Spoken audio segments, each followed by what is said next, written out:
Welcome to Emirates Podcast, episode number 91. This is your host, Suman Silwal.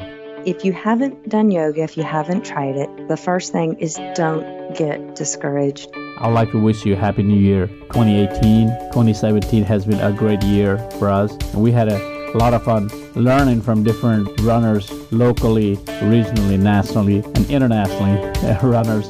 It has been a great pleasure to be with you, and thanks for your time and listening. Let's continue to listen and grow this Emirates podcast. If you have any suggestions, if you have any guest ideas and topics, please email it to me, marathonruns@gmail.com, or just message me on the Facebook, Instagram, Twitter, Marathon Runs. Thanks for listening again, and let's have fun 2018 and learn a lot. I would like to welcome Michelle Belcher to Emirates podcast. Michelle, Happy New Year to you. How are you doing today? I'm great. Happy New Year to you. How was your New Year's Day run? I think I saw you running out on the trail, some cold runs. Yeah, it actually got warm. You know, we were in onesies. I was wearing a unicorn onesie. Got a little heated, but it was great. It's fun to get some fresh air, and the sun was shining, so life is good. Yeah, we did a 15-degree 9 o'clock run, and like you said, once you start moving, it got a little bit warmer. You know, people from south like us, it's really cold for us. Our listener from the north may be laughing at us, but it's cold for us. I'm telling you, my blood has thinned out from living in the south. And now that I'm realizing you have listeners in the north, and I just said I ran in a onesie, a group of us got together and we wore footy pajamas during our trail run. So there was a handful of us, maybe 10 or 12 people in costume running through the woods. It was quite a spectacle. Definitely. We really didn't know how to dress up. So that's one of the big thing for us here in the South, because we're always running heat and warm weather, and suddenly the winter arrived, and we didn't know what to do with it. So that's right. So before we move a little bit further in our interview, give us your background, running background, and then we'll get more focus, some of the things you do for running. Let's talk, give us your running background. How did you start running? I have been a runner through sports, elementary school, high school, and in college I played intramural sports, and that was all exciting. And of course, with those sports, there was always running. It wasn't something that I did not run in high school. I didn't run track. I didn't run cross country, but I did decide later on that it was good for my body, and I liked how I felt. And it was also a time thing for me. Finding teams to go play, a pickup game of basketball or soccer wasn't convenient once you got out of college and you had everyday living. And running was a great way. You could walk out your front door and start running. And I probably began running 5 and 6 miles, and that was kind of my staple. And I would say about 10 years ago, I really dove into long distance running. I read a book that inspired me that had nothing to do with running, Building a Bridge as You Walk on It. And it had me asking questions in my business life. One of the questions was, really, we look at ourselves and say, you look at something and say, that can't be done. And rather than do that, look at that thing and say, why not? And somebody, during the time frame that I was reading that book, somebody said to me, would you ever run a marathon? And I said, no. And then that nagging thing came up behind me and said, well, why not? Why not give it a try? And so I did. And I did a lot of research and basically built my own training plan and ran my first marathon, and built on from that and just became a long distance runner, and got to the point that people would say, well, how far are you running this weekend? I'm going to, run 18. Didn't really have to think twice about that. Built up from that. And then I had some friends around this area here kept poking at me saying, you need to come hit the trails. And I kept saying, no, I don't think that's a good idea. I'm a mother of 3 children. Self-preservation is key here. If mama gets hurt, the whole family's going down. So mama can't get hurt, and I don't think so. And I put it off and I put it off. And then finally one day, again, that nagging question, why not? So I tried it, and I loved it. My first trail run was an 18-mile trail run just a few years ago. And based on that, I decided to do my first trail run 2 months later, which was the Oak Mountain 50K. And then that following year, I ran Cheehaw 50K.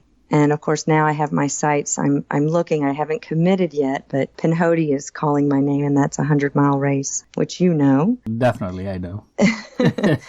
And so I get very motivated and inspired, and I love how my body feels when I run. I love the escape. I love how running lets my mind just forget everything that's going on, and it's a place that I can gain energy, and I get really excited about it. I have people tell me that my love for running passes on to them. They get excited about it. So that's kind of my running background, if you will. Definitely. It sounds like great running background, almost like a lifetime runner, that you have taken ultra distance running and pretty seriously now. You do marathons, and we race a couple of races together. We haven't run. I didn't know that you are doing a lot of distance racing, and definitely Pinhoti will be a great challenge for you, but that's just a part of the life, correct? Just keep on moving forward. Like you said, why not? Absolutely. So, worst is going to happen is you're going to end up like finishing like me, but you'll finish, So, but you're a much stronger runner than I am. So at this time, but I have my own problem there. But definitely, talking about running, distance running, what attracts you? I'm going to tell you, and again, people in the North won't understand this, but the trail running community in Birmingham is incredible. The human element of meeting people who want to be outdoors, be a part of nature, experience finding breath, and just being able to get to a point on a trail run, maybe go up to King's Chair, which is on our little local hill, I'm going to say. It's not really a mountain. And you go out and you run up to the top and you get to see this expansive view and just exhale.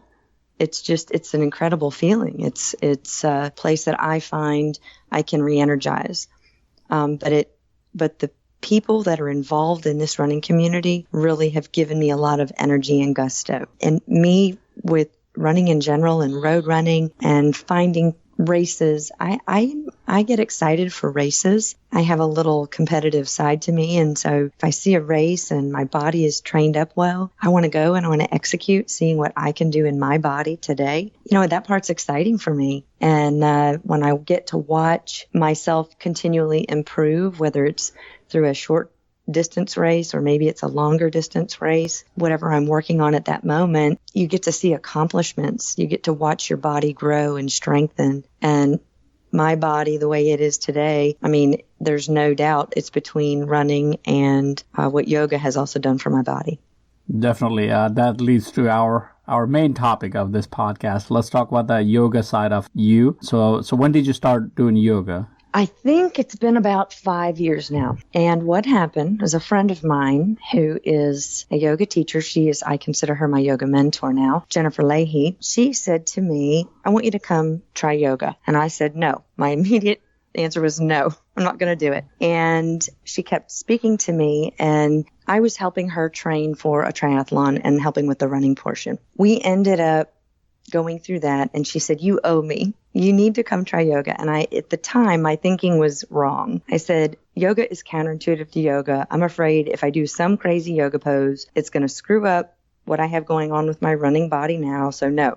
She said, please give me 3 classes. I said, fine, just to shut her up. And she knows that story. So I ended up going to 3 hot yoga classes that she taught. And what I felt in my body after doing that has changed me forever. Now, it wasn't my first yoga class that I thought, oh my goodness, this is it. It took a couple of times. And I encourage anybody that's never done yoga, don't just go to one yoga class and say, nope, that's not for me. I always encourage you to try going to a couple of yoga classes. Maybe it's the same one, or try different types of yoga. Now that I know the benefits. Anyhow, through my track of going and taking yoga, I only did yoga twice a week. I started to notice a tremendous impact in my body and in my mind within 6 months. Other people started noticing the impact on my body. And then a year later, my body, my muscles, everything changed. My muscles lengthened. My core got stronger. My body got more flexible. And what I noticed in turn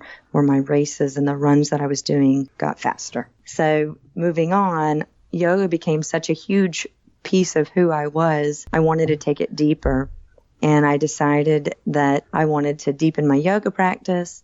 I wanted to be able to help others with what I do for my real job. And then people said, if you taught yoga, I would take classes. So I actually now am also a yoga teacher. And there's a physical sense to it. There's a finding your breath, and there's this soulful piece to yoga that can really help you in so many more aspects of your life other than running as well.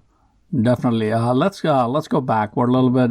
A lot of time, I think I've been doing yoga for so long, but it's like my running, and a long time ago, every time I start, I quit too quickly. That's one thing I've done in yoga, so I'm not able to continue. After I became a runner, like you said, I had people warning me. They said, why would you do yoga?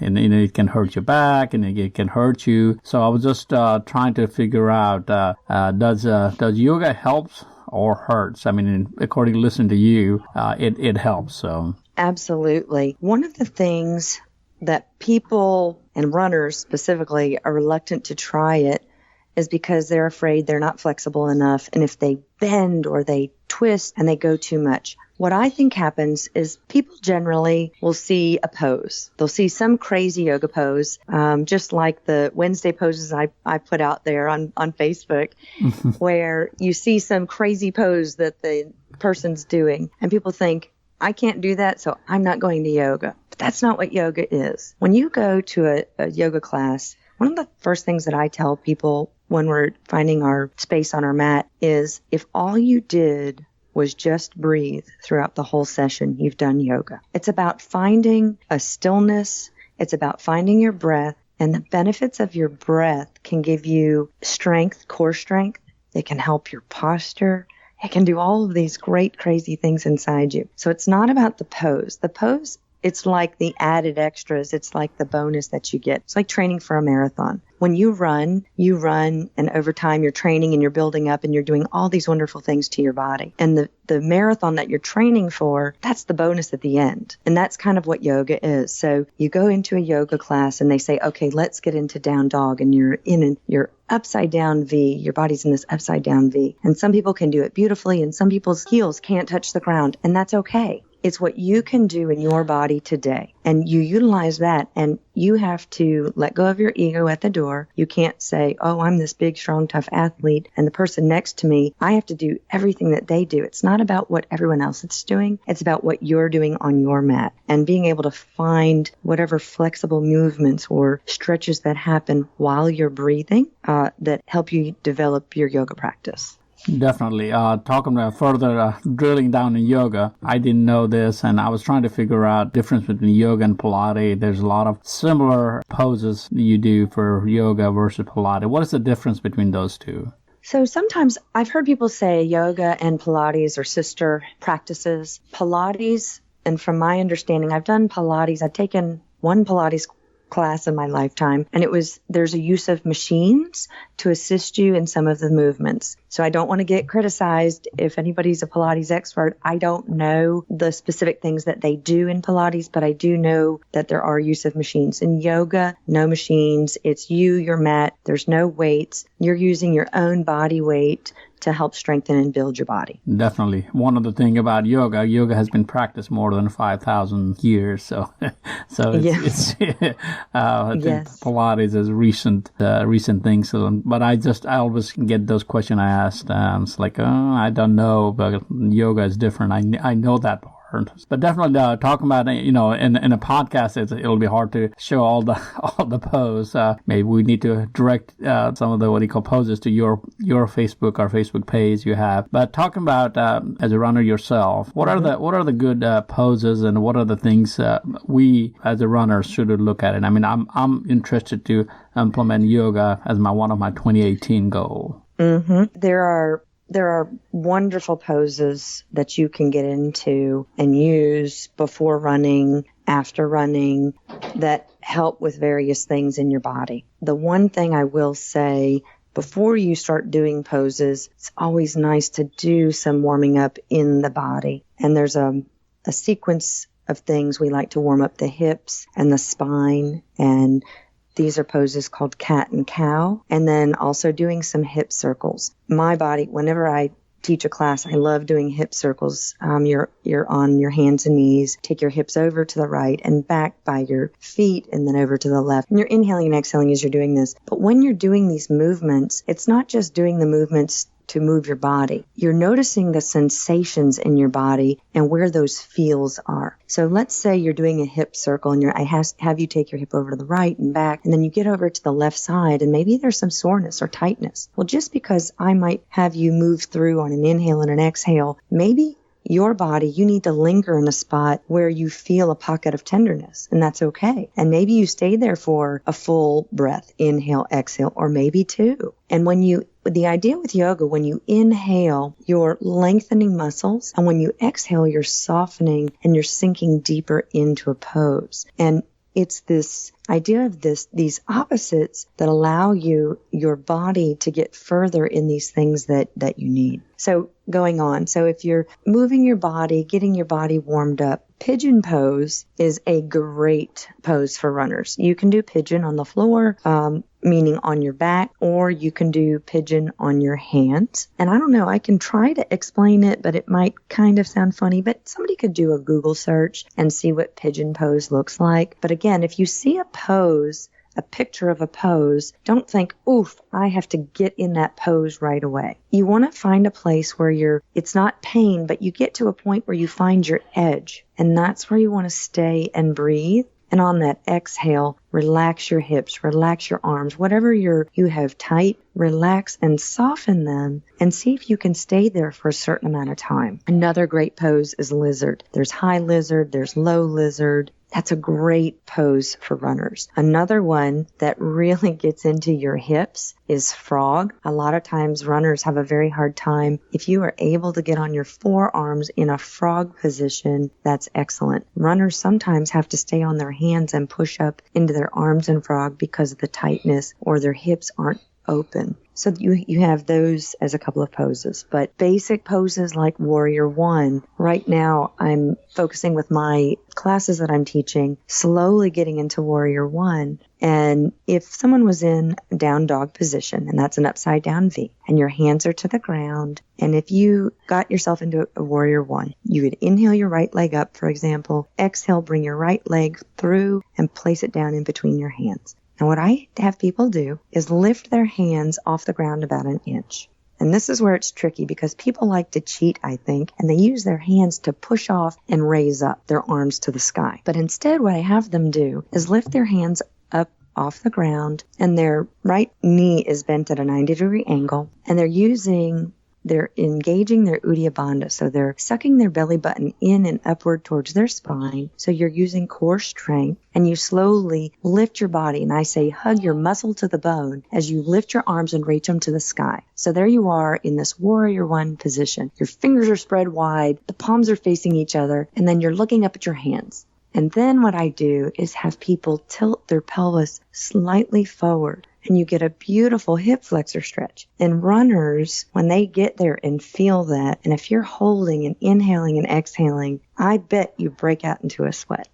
And then you exhale your hands down, and you get your foot back up, and you can swap sides and do Warrior One on the other side. But sometimes people don't utilize a pose like Warrior One to say, oh, this will be a great pose for runners. But for me, I find it is a great, beautiful thing that you can engage your core, engage your hip flexors, you're strengthening and lengthening your body, you're working your quads. There's just so much going on. So to me, it's like a beautiful, juicy pose that really helps build strength. Definitely. Like I said earlier, it's hard to talk about this pose on the audio format. Maybe we need to put some video or pictures for sure. Like you said, Google search some of those. They sound great. Tell us about when you do go from the pose to pose or you take a break, what's the time frame? You know, some people say stay 1 minute, 2 minutes, do nothing. How do you do that? Do you quickly switch from one to next, or is there a rest period? Well, that answer, it's like a standard MBA answer. It depends. It depends because you might go to a class that's a yin class, and in a yoga class like that, you'll hold a pose for about 3 minutes. And in a class like that, it's really great because the teacher can get you into the pose and take their time pointing out nuances. Have your right knee bent in a 90-degree angle, reaching your arms up. There's a lot of time to say that. The yoga that I teach now is a vinyasa flow. And that type of yoga, it's meant to be a little more faster paced kind of thing. At the beginning of the year, I have a lot of new students that come to class. And what we do is I slow it down, give them the flow, teach it through. And then once they have it memorized and I've taught it through for them, then they flow on their own. And basically what they do is match their breath, their inhales and their exhales to the movement. Sometimes people don't want to move fast because their body that day isn't having it. And so they want to go slower in the movements. Other times, people want to crank out and move, and they want to get really sweaty, and they want to do this flow as many times as they can over and over. So it really depends on those feels that I mentioned in your body. What does your body want? What is it craving right now? Is it craving more of the strength side, or is it craving more of the, ooh, I just want to simmer in this right now and just feel this over a lengthened time and, let my body feel this and then come out of it. And even when you're doing these poses, you also have to do some stretches from those poses too. You've got to counter what you've done in your body. So you have that too. Definitely. Talking about some of the things as a runner, I know that's one of my weaknesses. I rather be logging miles than doing a strength training, core training, or doing a yoga poses. Give us some wisdom on why we should take our time to do yoga, and how long should we do at the beginning as we move forward? So yoga, it transformed my running. If you were to go back and look at photos of me 5 years ago to now, I've actually had somebody recently say to me, you're unrecognizable. I was fit, I was muscular because of running. The only thing that I did different was yoga. People ask me if I do weights all the time. As a matter of fact, now they go to my yoga mentor and they ask her. She says she doesn't do weights, but does she do weights? No, she doesn't. She clearly does not have time. It has toned and strengthened my body, and it offsets the running. It's a great counterpiece to the running. What happens, especially in road running, for example, there's this repetitive nature, this repetitive motion we have in our body, and you get these muscular imbalances. And what yoga can do is it can restore the balance and the symmetry in your body. That's why it complements it. So if you can get this core strengthening, and of course you need your core strength, can help you become a stronger, faster runner. On trails, that core strength is key. You're not maybe using that same repetitive motion because maybe you're doing side to side movements, but that core strength is clearly important. Maybe you're going to trip over a root and you can utilize your core and engage those core muscles to help you fall gracefully or lift yourself back up. Actually, I was running trails the other day and I was going to bite it. I have no idea. I engaged my core and I came back up, and the people I was running with were like, oh my goodness, how on earth did you just lift yourself back up? And the only thing I can attribute it to is the yoga. But it's a great counter, and it's you need to give your body rest days when you're running anyway. And why not give yourself something that can help continue to build strength, but also give you that stretching and that mind piece. I haven't talked a lot about the mind and the breath, but what yoga can give you is this breath. It increases your lung capacity, and it can lower your heart rate. And during yoga, we teach Ujjayi breath. It's a Sanskrit word, and you utilize your diaphragm, inhaling and exhaling with closed lips through your nose. And when you do that throughout a practice, you start over time have the ability to lower your heart rate. We breathe naturally. We automatically breathe. But what if you could control your breath and in turn reduce your heart rate from being so high up? Now, what if you could train your body to do that while you're running? You get your heart rate up running up a hill and you're panting and you're what if you could utilize that Ujjayi breath to help reset your heart rate quicker? Build that lung capacity so it's better for when you're running. So you have those things. And then the flexibility. Yoga stretches muscles that are tight that can help increase the range of motion that you have. And also this strength piece of running. Runners, we build our legs. We have a lot of strength in our legs, and we focus on one plane, this forward and backward motion. But yoga has you use your body in a variety of different planes, forward, backward, side to side, all of these different things. And we teach our body to contract or to relax. And these are just all benefits that can help reduce injury, have less of a weight impact on your legs, create a better overall form running, maybe even have less fatigue because you've built up these strong lungs, and hopefully in turn actually reduce your risk of injury. But you have to listen to your body. That's the key thing I can say. And of course, and then the big benefits is you get greater muscle tone. And I don't know if you caught it, but my muscles over time have lengthened. They've leaned out. So I was this muscular person, fuller, dear friend of mine, love her to death. She looked at me and said, you were wide. You're muscular, but you were wide. But you've leaned out. Definitely. And it's just a different thing. One of the part of the question I was asking, that how long, like I said, we runners, we'd rather be going out and running 30 minutes than doing the poses. But we usually, what's the time like, for you, for a beginner trying to practice yoga, what is the time? How long should we invest? Honestly, and I know people might cringe at this, but I really think 45 minutes to an hour. And I really hope that if you do it and if you try it, you do it with a teacher, not just with an online video. Do it with a teacher for a little bit so that you have somebody that's there able to see what you're doing. And a good yoga teacher will be there. And I used to be afraid, they're going to come over and they're going to touch me because I'm doing something wrong. That's not what they're doing. They're assisting you to help you feel better in that pose. Maybe your shoulders are closed, so they come and gently touch your shoulders and open you up.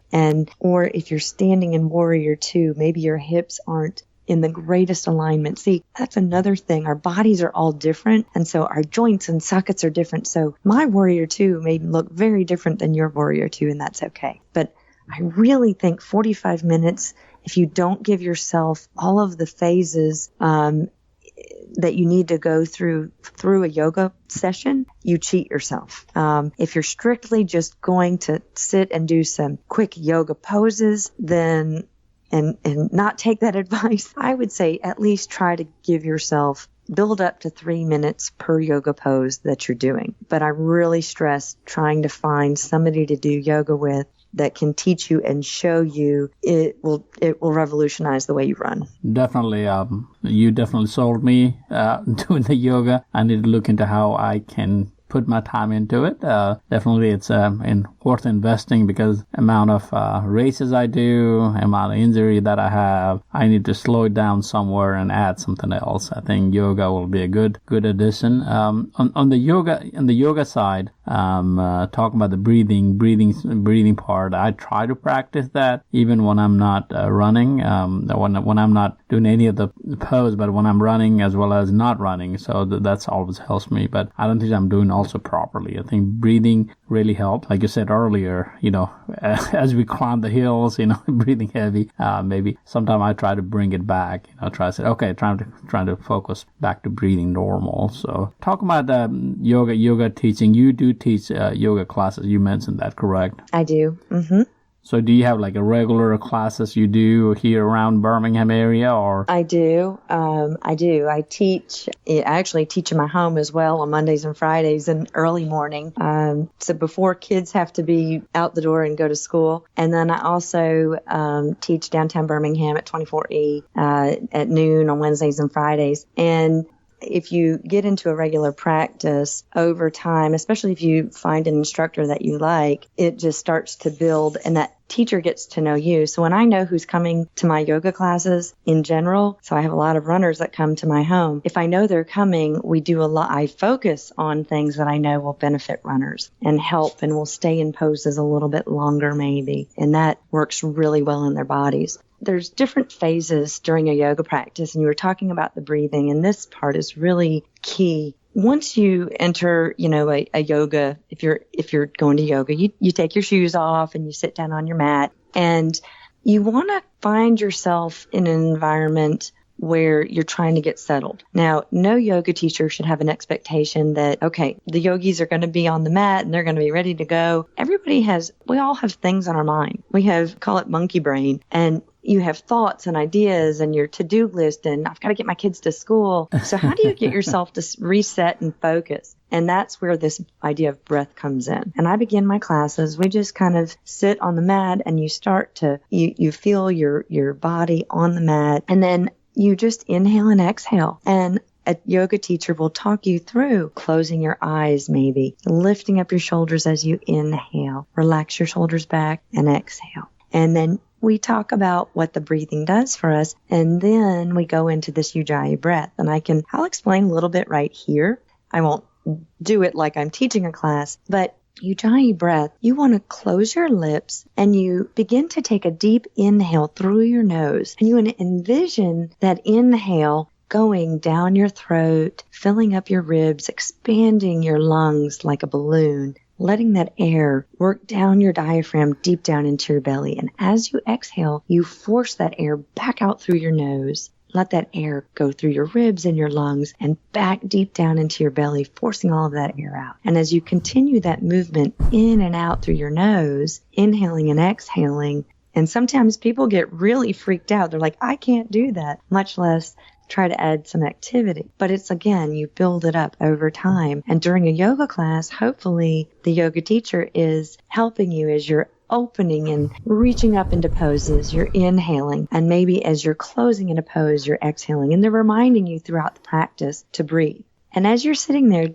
doing this Ujjayi breath at first, you have this nasally Darth Vader oceanic sound coming through your nose. And when you just do this Ujjayi breathing, just for a short bit, if all you did was could hear your breath, hear that noise in between your ears, you're in the present for just that moment. So maybe you take 3 or 4 inhales and exhales, and then you start thinking about your to-do list. You're like, forget this.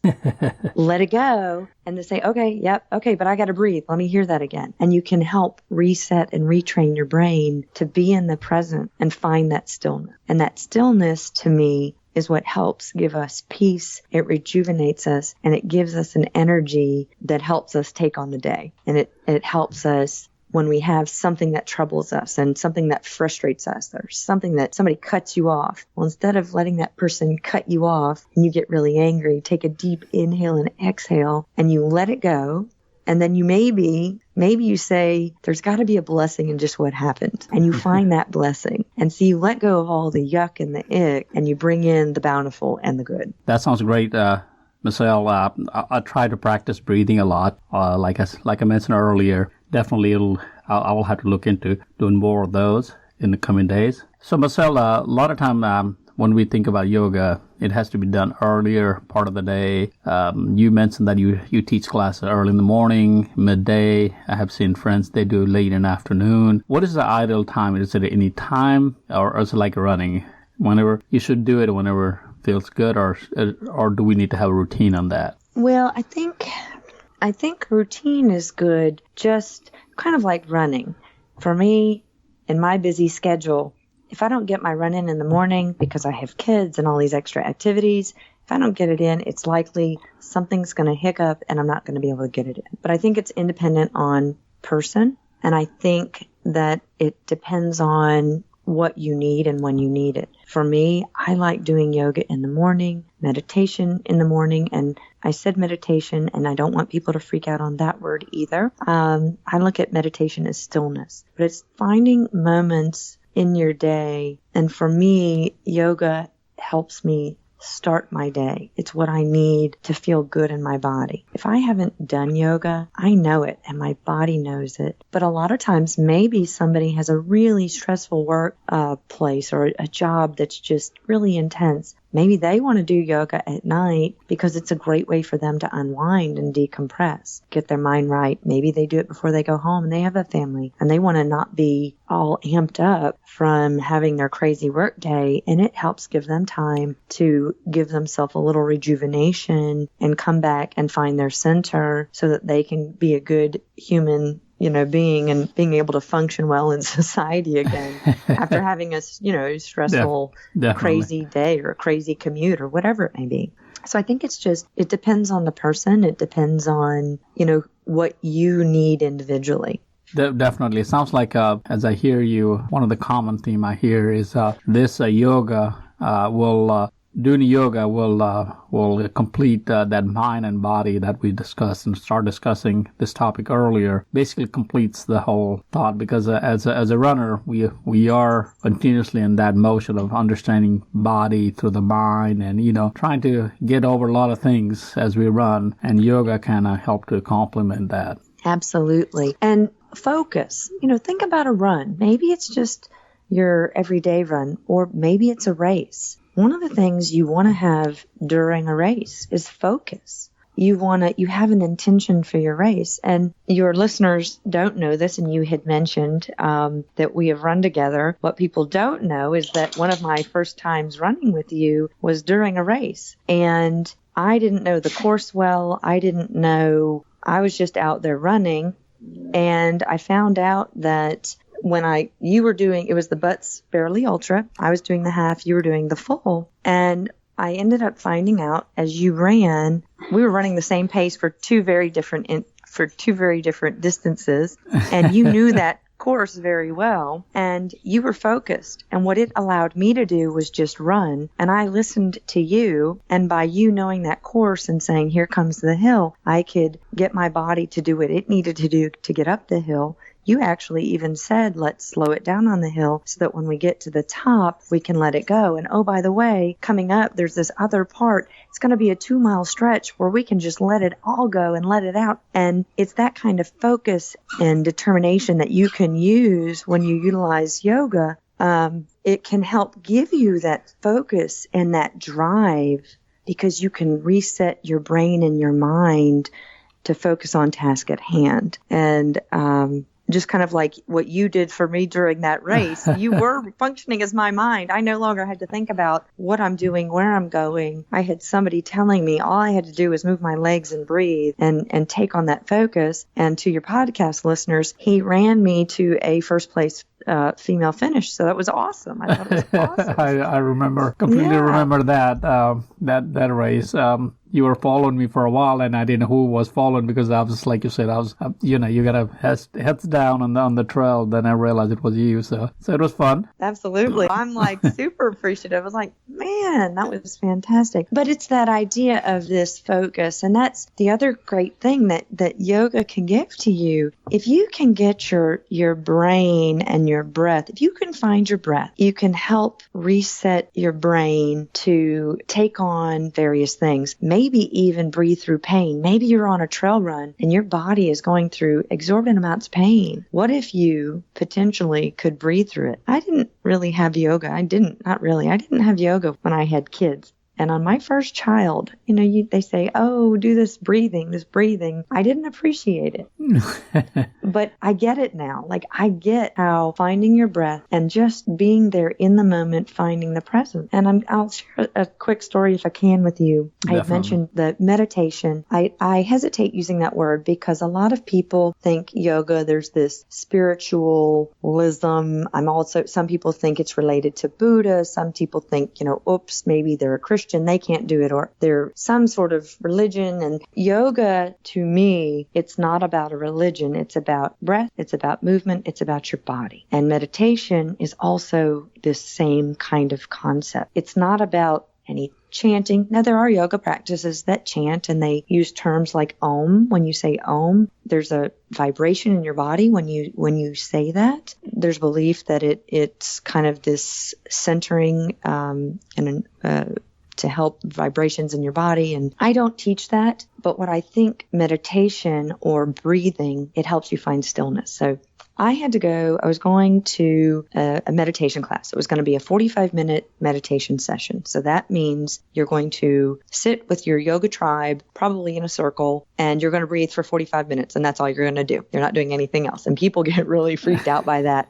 I'm alone in my thoughts for 45 minutes. Holy cow. Well, what had happened that week is my father had passed away. And I had my father served in the military, and we were going to have him buried in Arlington National Cemetery. So before his body was going to be sent to Arlington, I had to go to the funeral home once again to identify his body. I mention this in this crazy way because I want you to know, and anybody that's listening to this, to understand that was really hard for me. It was my daddy. He had lived with us. He had been on hospice care. It was a very hard time for us. And I'm not medical personnel. And that was just a very difficult time for me. And I was pretty distraught. And I left the funeral home thinking, ooh, I'm going to be late. Yes, I'm going to miss meditation. I don't have to sit in these really ugly thoughts for 45 minutes. And that darn yoga mentor, Jennifer, she held class a couple of minutes and didn't start until I got there. And we started the class, and the first minute and a half, I had some tears come down my face. But I had my friends in the room, I call my yoga tribe, and we all just started our yoga breathing. And somebody else's breath can actually motivate you. When you hear the strength of their breath, it can help build the strength of your breath. And sometimes you'll hear yoga teachers say, if you're not breathing for yourself, breathe for others in the room. Help them get through a flow. Help them get through something. Anyway, my yoga tribe was there that day breathing. We were all breathing together. And that minute and a half went by and the tears stopped and I found my breath. And for the next 43 and a half minutes, I was breathing. I was in the present. Of course, my mind would wander here and there, but I would bring it back. When we were done with that meditation, I have never felt so rested since I can remember, before having kids, because, once you have kids, they say you never sleep the same again, and that to me has been true. But my body felt complete peace. I felt like I was awakened. I just had this calming over me, this relaxation, this stillness, and the energy that I gained from it. And then it also helped with calming of those really icky thoughts and the things swirling in my head when I had to identify my daddy. That all went away. And I had this profound peace inside of me, and people saw it. Over the next few days, people were like, you look refreshed. What happened? And I said, I went to a 45-minute meditation class. Wow. So to me, there really is something with that breath. Now, do I encourage somebody that doesn't really know the whole yoga thing and go to do that? It might be a little hard, might be a little discouraging, but there's an app called Calm. Highly recommend it. Maybe try breathing and finding this meditation, this stillness. Try it for 5 minutes. Maybe if you can do it 5 minutes for a few days, and then see if you can go 10 minutes a few days after that. Maybe you start to notice something different in your body. Who knows? Maybe in your mind too. What a way to tell the story and give us such insight into your life. Talk about not only your body, mind, even deeper. I think there's much deeper what you described for us as a runner, as a human, that we need to look into it and try to make this part of our daily goal and try to be focused, be in the present moment. I try to do that a lot, especially trail running. Really, that's a part of meditation I use. Trail running is slow enough, and then you got to be very careful. Usually I try more present moment type of meditation, but definitely it's a great way to take your body and mind and beyond. So that it really helps us to bring that focus, like you said, wherever we are, at the work, and when we're running and anything we do. That sounds so great. Talking about running, let's bring back your schedule. You said you may be interested in Pinhoti. Yes. So that Pinhoti is calling your name, I guess. It has been. Yes, it has been.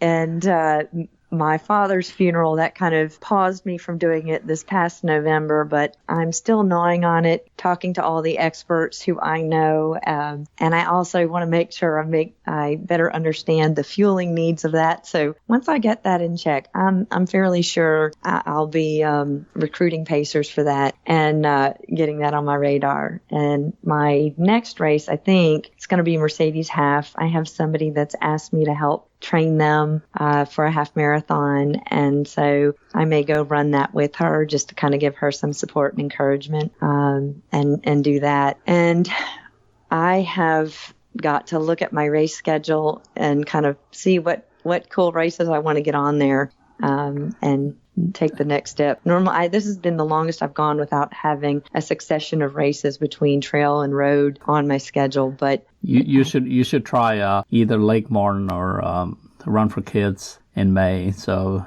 the Lake Martin 50 maybe, or Run for Kids. Is that in March? March, third week in March. Okay. So that'll be good training for you, and also Run for Kids 12 hours.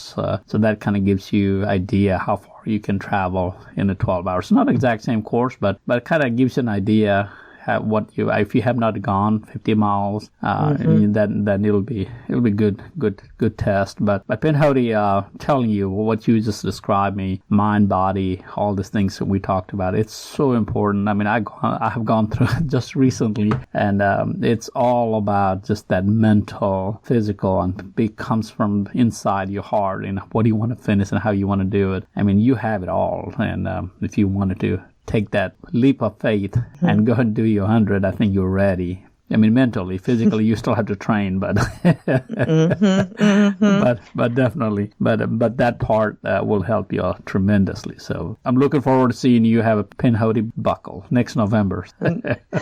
See, now you've got this on. This is recorded. This may get me in big trouble. Yeah, I'm realizing this. Yeah, you're gonna get some calls as soon as this release. I think I need to go start some breathing right now in the other room. Definitely. Before we close this interview, it has been so much fun to listen to you. You have put some seeds in my mind to kind of start working through that whole idea of bringing my yoga meditation back to my life again. As a runner, I have kind of abandoned whole idea. I do a little bit of it, not as much, but definitely I think you have you're talking about that last May. I didn't look at that, so now I wanted to definitely look at that, because 2018 I have suffered through so much pains and injuries, and a lot of things I do, I need to slow it down, maybe look in some other avenues beyond running. So this will be great. Well, you need to come to one of my classes, maybe on the Monday or Wednesday. Come in early in the morning and come do it. And then also next time we're out, and if we're out running, there's so many times people will start talking to me, and, we'll break out into some yoga. So I'm always happy to do it. If I'm with a group of people, I'm like, come on. It always turns back to yoga. I've done yoga in Mountain High Outfitters with some of the guys in there, and my kids are like, oh, here she goes again. But I'm excited to share what I have found with other people. So if we're on the trails next time, we'll do some stuff, and I'll get you at least feeling some of the poses. I'll get you doing it, and hopefully it'll get a little excitement in you to say, yes, I need this in my body.